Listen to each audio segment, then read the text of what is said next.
एका गावात चिकू नावाचा एक ससा राहत होता. एके दिवशी तो आपली पत्नी चिंकेसोबत एका बागेत फिरत होता. तेवढ्यात चिंकेचे लक्ष बागेतील आंब्याच्या झाडाकडे जाते.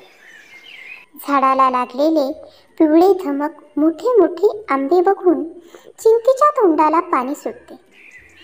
तिने चिकूला आंबे तोडून आणायला सांगितले. त्यावर चिकूने तिला सांगितले की ही बाग एका क्रूर लांडग्याची आहे. जर त्याला समजलं की आपण आंबे तोडले आहे तर तो आपल्या दोघांनाही मारून खाऊन टाकेल. परंतु चिंकी काही केल्या आपला हट्ट सोडेना. शेवटी चिकूला नाईलाजाने आंबे तोडण्यासाठी जावे लागले. चिकू आंबे तोडत होता. तेवढ्यातच तिथे लांडगा आला. चिकू आंबे टाकून पटकन पळाला आणि जवळच असलेल्या एका ड्रममध्ये घुसला. त्याने आंबे त्या ड्रममध्ये ठेवले. मग तो ड्रमच्या बाहेर येऊन गुपचूप उभा राहिला.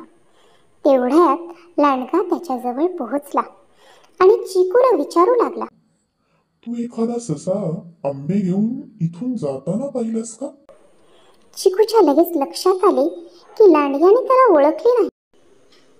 तो लांडग्याला म्हणाला की आत्ताच मी एका सशाला ह्या ड्रममध्ये घुसताना पाहिले आहे. त्याच्याजवळ खूप आंबे होते. लांडगा लगेच ड्रमजवळ गेला. त्याला ड्रममधून आंब्याचा सुगंध येत होता. आता या सशाला मारून टाकायचे म्हणून त्याने ड्रममध्ये उडी घेतली.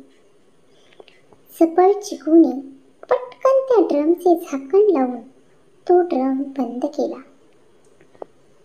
लांडगा ड्रमच्या आतच मरून गेला. चिकू आणि चिंकी आता त्या आंब्याच्या बागेचे मालक बनले. अशा प्रकारे चिकूने आपल्या हुशारीने स्वतःचा जीवच वाचवला नाही तर आता तो त्या मोठ्या आंब्याच्या बागेचा मालकही झाला होता.